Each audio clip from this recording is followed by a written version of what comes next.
good day everyone. My name is Queen Ann Alson, and along with my group members, Miss Robilyn Santillan and Miss Rialyn Inot, we are here to tackle about the lesson 6, which is the beginning of reading skills and the teaching resources. And for the intended learning outcomes, at the end of the lesson, the student must have first displayed the proper posture in reading a book, and followed by coordinated letter and sounds, and also words and prints. So for the introduction, we have here reading is an essential skill, and I agree with that because it is important. This is the most important skills that we have to acquire, and the best time to be able to learn reading is at an early years of a child, and with the use of signs and symbols, mostly text and letters. Such as skills with comprehension. It is very helpful for the child to accomplish everyday task, and also there is a big chances of a child to be successful in the future, and they will grow exponentially. That's why to be able for a child to learn how to read, teachers must be able to find an appropriate strategy to make the lessons more like I know children usually easily get bored. That's why teachers have different approaches on how to present their lessons to the children, so that it will make the learning fun, and at also the same time it will make the children participative as well. So here are the 3 methods in teaching reading. First is phonics method, followed by whole world approach, and lastly language experience method. The phonics method, and this one, it is about pairing sounds with letters and blend them together to master the skill of decoding. So when we say decoding, it's about kanabitang mga printed letters nga gi-turn into speech. An example of this also is kanang mga phonetics, such as kanang usually makita na to sa mga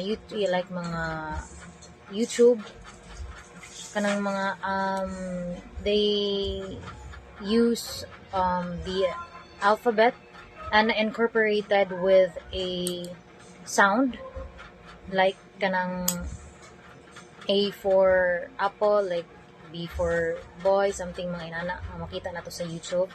Because the reason mangguna na is kanang it makes more the learning enjoyable for the children, and at the same time makuha bang ilang attention. So next is the whole word approach, which means it is children read by sight and relies on memorization, and also repetitive exposure to the written form of a word, and aired with an image and an audio. So basically ang mean ani niya is the more gani nga ang child ma-expose siya, or kanang balik-balik gani nga permi niya, like sa ko ang child is usually magsige man na siya tanaw og YouTube, and the more nga na-expose siya kana sa certain nga mga like educational videos, like kanang mga different words that incorporated with an audio, kay usually mabalik-balik na niya, such as kanang mga videos nga kanabitang about sa kanang mga English words, and then or sometimes kanang mama o papa na learn bitaw na niya through YouTube videos, kay mo man yung giba balik-balik og tan-aw. So sometimes kung most of the time kung i-play na sa to na magbalik, so kanang kabalo na siya, murag mo tono-tono na siya, kay mo magud usually yung nakita. So it's more like kanang na-memorize na niya. Ang bata man good is they are developing well, and kanang dali sila makakuan ba, dali sila maka-catch up, dali sila maka kung unsa ilang madungog, usually mga bata kusog na sila mumimik. So kung unsang ilang nakita, they labi nagbalik-balik pag yod, they will also kanang isulti po nila kung unsang ilang na yes nakita. To be followed by language experience method, which is to teach children read meaningful words, and vocabulary can then be combined to create stories that the children relates to. And also various approaches to reading instruction, and some work better than the others for children who struggle with learning difficulties. So I believe manggod na every children is unique, and also every children has different learning capabilities. So for example, ang kanang child is he or she is more on visuals, and sa other pod is kanang more on written siya, and other is more on memorization. So that's why there are different approaches nga ginagamit sa mga teachers in order to meet bitaw sa kung unsa ang learning ang capabilities sa usa ka bata, and to make it more like kanang mas ma-improve pa jud siya, mas ma-hone pa jud ang unsa nga capabilities nga naa siya. So like for example kanang sa isa ka child nag-struggle siya nga part, and then sa other nga child is kanang sayunan siya atong part nga gi-struggle sa isa. So, there are different difficulties in terms of learning, in specifically in reading, in teaching a child to read. But these various method or various approaches are really helpful to be able to make the child learn, and also to improve kung unsa man ang naa nila. Like kung unsa ang kaya nila, these different methods are really helpful for them to step up to the next level. So this is just an overview of the reporting, and because this will be further tackled by Miss Ruben Santillan and followed by Miss Rilin Inol. Pre-literacy skills. So these are those skills that the children learn informally, or basically these are those skills that students learn before they are formally set or formally sent into school. So children began acquiring the skills they need to master reading from the moment they are born. So of course, as we can observe, so the infant, they tend to listen on what is happening, what is going on their environment. They observe, they are very curious about their environment. So in that way, they can hear what their parents are talking about. They learn words, they learn to interact. So in fact, an infant as young as 6 months old can already distinguish between the sounds of his or her mother tongue and a foreign language, and by that, as we can see, 6 years old can already identify the sound of his or her parents. So he or she already can also understand what are they talking about. So although he or she can't speak yet or can compose words on his own, so sometimes they understand what are happening in their environment. And by the age of 2, has mastered enough native phonemes to regularly produce 50 plus words. So age of 2, children learn to say few words. So most words that they hear every day. So between the ages of 2 to 3, many children learn to recognize a handful of letters. So these are the stage where the children learn how to speak. So they learn how to speak their mother tongue. So they may enjoy singing the alphabet song and reciting nursery rhymes, which help them develop an awareness of the different sounds that make up English words. So for those children who are exposed in YouTube, particularly in that channel, the Cocomelon, so they have there a lot of nursery rhymes which can teach children of different words, sometimes different numbers, shapes. So as fine motor skills advance, so does the ability to write, draw, and copy shapes, which eventually can be combined to form letters. In that way, the children can learn how to read. So at the age of 2 to 3 years old, if we try to give the children with pen or pencil, so they are going to scribble. So with that, they can form shapes. They can learn how to write numbers and letters, and also introducing children with painting, so they can learn the different colors, so they can identify colors, and also they can enjoy forming shapes with that colors. It is more effective for children to learn if they are enjoying what they are doing. So these are the pre-literacy skills. So this can be obtained from infancy until 3 years old, because 4 years old children are already sent into school, so they are going to have their formal school. The phonics method, so this is the first teaching method of reading.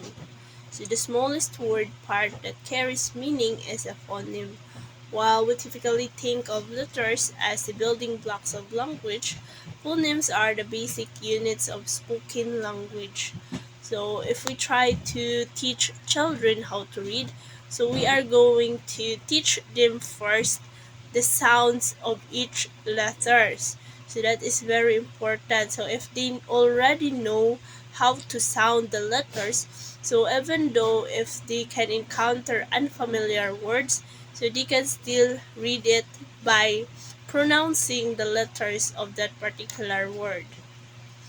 So in alphabetic language like English, sounds are translated into letters and letter combinations in order to present words on the page.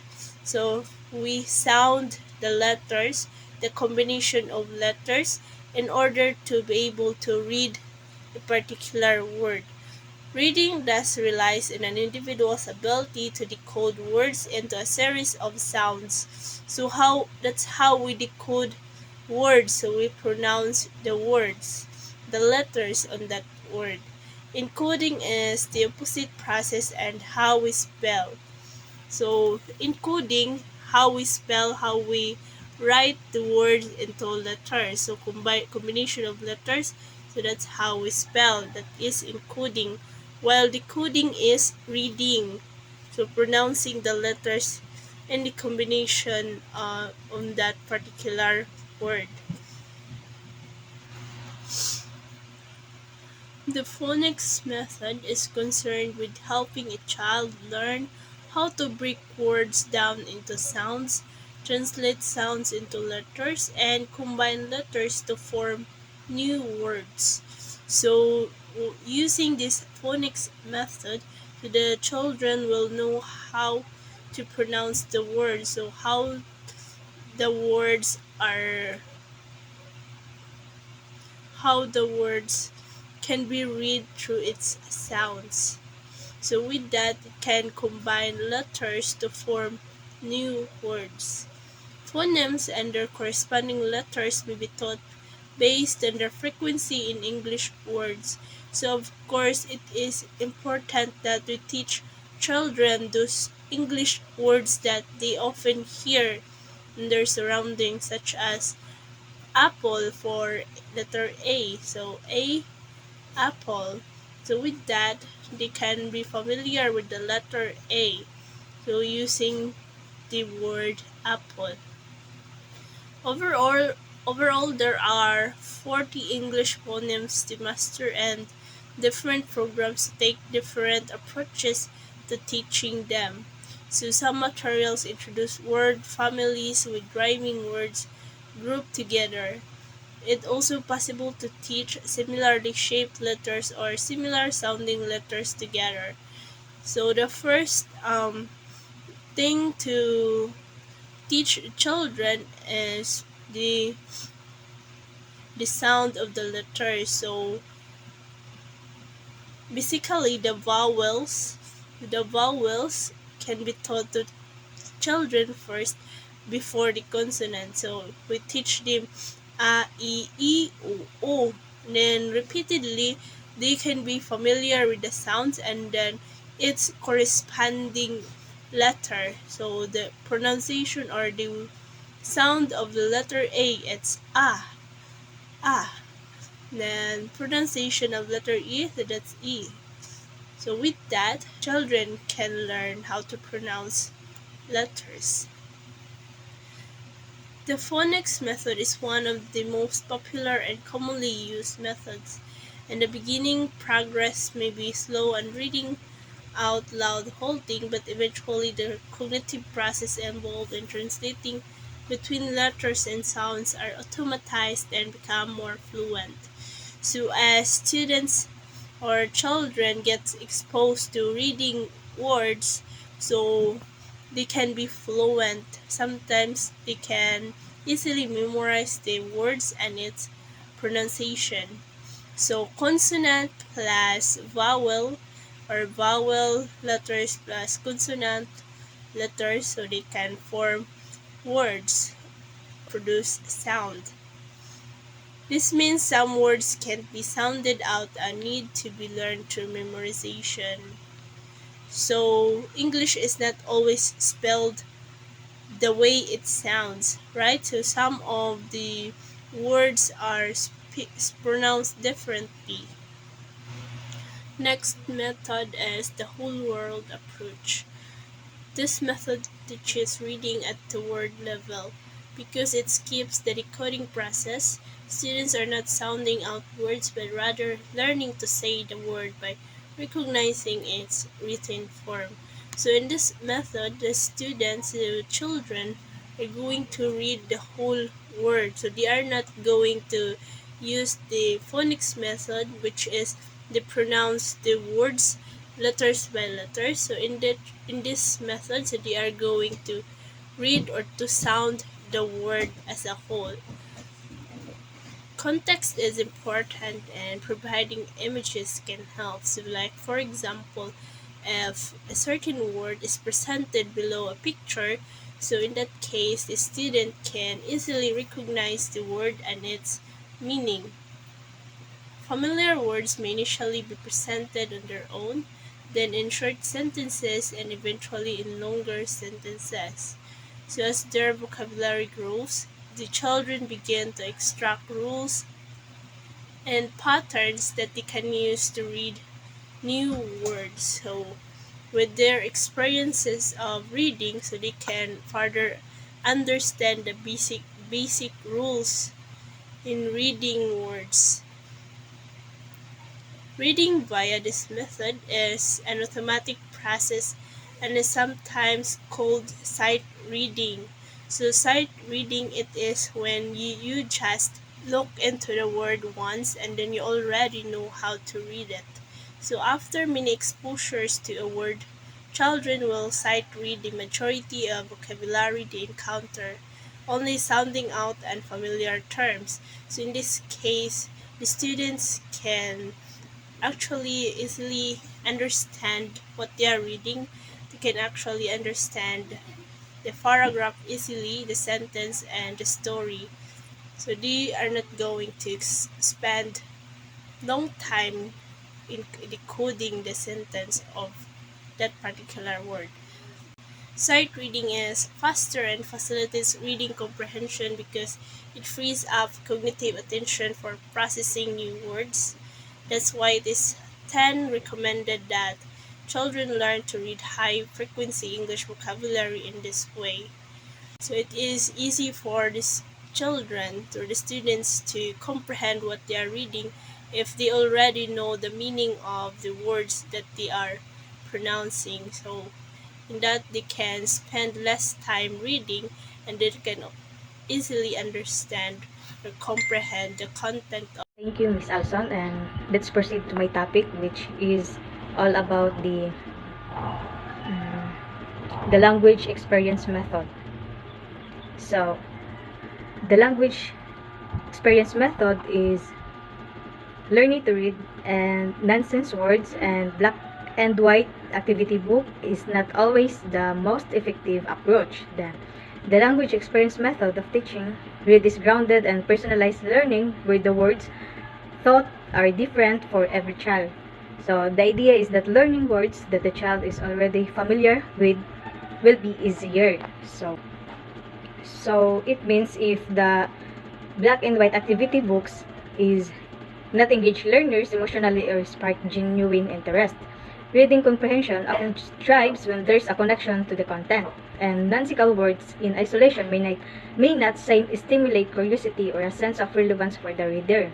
Then a more holistic approach that integrates meaningful content and context tends to be more effective in fostering a love for reading and improving overall literacy skills. So, sa panahon biya karon kay like for example mga bata karon kay dili bitaw sila maengganyo og kanang black and white color lang nga kanang mga books kanang like for example sa magtanaw gali sila og YouTube baron or sa unsa pa na nga mga pangbata nga mga salida is kanang sa ilaha pa lang pananaw kanang bisag colorful kayo ang ilang gitanaw is maengganyo gid sila sa ilang gipangtanaw kay usa po na sa rason nga dali makakatch pang bata kay maka kuha man sila idea ato nga kanang sa ilaha lang nga gitanaw nga mga kuan salida. So next is teachers and parents can then create unique stories that use a child's preferred words in different configurations. Children can draw pictures that go with them and put them together in a folder to create a special reading books. So you can look for these words in a regular children's section and use them to guess at the meaning of unknown words met in a context. So, an important comprehension strategy that will serve kids and latter grades. So, teachers and parents are responsible for this kay kanang ang ginikanan ra baya og ang kanang teachers may makahibaw kung unsay kanang kinaiya sa bata, like for example dali ba siya maka-adapt or dili kay ang parents ug ang teachers kay nabe lain strategy kay para maka-cope up ang bata sa kana nga topic para dali siya bitaw makahibaw baron basa or ngana kay sa ako nahinumduman sa pag kuan pa lang nako pag gender pa lang nako kay kuan na sa mong maestra sa mong teacher nga kuan siya kanang mga materials nga iya bitaw ipa kanang kuan ipa sumpay baron or ipakuluran or mahingana niya ipausan niya tanan kay para kanang naami tunan ba og inigabot sa balay niya kuan pod siya kanang makatabang po siya sa bata kay para bitaw makahinumdum ang bata kung unsay mga gipangbuhat unsay mga pamaagi nga gitudo sa maestra baron. Next is proper posture of reading. So maintaining a proper reading posture is essential for preventing discomfort and promoting good long-term health. So here are some tips for healthy reading posture. So first is sit in a comfortable chair. So choose a chair that provides support for your lower back and allows your feet to rest flat on the floor. So para makatarong kag plaster mo kanang mangita gid kag lingkuranan nga komportable ra pag lingkuran kanang lingkuran para dili bitaw magsakit ang imuhang kanang buko-buko. Then next is position the book or screen at eye level. So with the reading a physical book or a digital device, ensure that the reading material is at eye level to avoid strain on your neck and shoulders. So dapat kanang tarungon nimo og kanang butang ang katong book baron or ang screen sa computer or unsa pa na diha kay para bitaw ang imuhang kanang mata dili siya kanang magluha-luha sa kanang kasakit bitaw ingana. Then next is kanang blink regularly.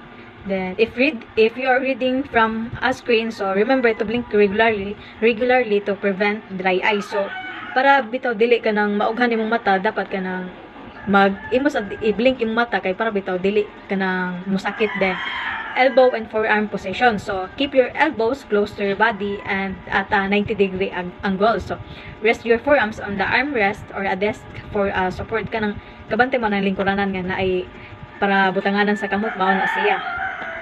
Then use proper lighting. So ensure that the lighting in the room is sufficient and that there's no glare on the reading material or screen. So dapat mag-use ka ng proper lighting kay para sa ang imuhang mata dili magsakit-sakit kay parehas nang imuhang suga kana ang suga nga inyong gigamit kay kanang dili bitaw klaro like mura siya gilo sakit biya sa mata. Dapat mangita pud kag kanang pamaagi kay para makuanan to nimo kay di ba pud lalim sakit ang mata nya masikag tutok sa screen bar nya. Next is the position the book correctly. Then when reading a physical book, open it so that you can see the text without bending your neck too much. If using a digital device, adjust the font size and brightness for comfortable reading. So mo siya position the book correctly or position the your digital device correctly. Okay, para sa dili ka magduko-duko baron kay musikag duko nya para sa tong nitabo nga nag computer lab mid musikag duko nya di wala kay proper posture nakit ginay imong liog imong buko-buko. So remember, the key is to maintain a relaxed and comfortable position that supports your spine and minimizes strain on your eyes, neck, and shoulders. So adjust your setup as needed to find the most comfortable and ergonomic reading posture for you. So that's all for my report, and thank you for listening.